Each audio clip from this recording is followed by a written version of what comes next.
Hello guys, welcome to my vlog, night routine. New lang ako dito guys. So, kukuha na ako ng towel ko, pupunta na ako sa CR. Pinuksan ko na yung ilaw at sinara ko yung pinto. Pinuksan ko na ang gripo para maghugas ang katawan.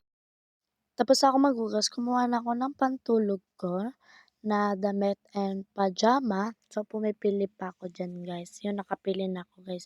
Bye, magbihis lang muna ako guys.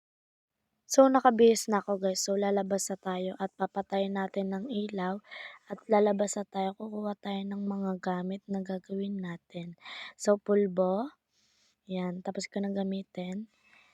So, suklay. Tapos ko na rin gamitin guys. And skincare. Tapos ko na rin po gamitin. Pwede po sa umaga and gabi. So, isasarado ko na ang ating bintana. So, sinara ko na rin yung pinto. At binuksan ko na yung aircon. Yan, lumalamig na. Ay, nakalimutan kong i-swing. Yun guys, bye-bye na guys.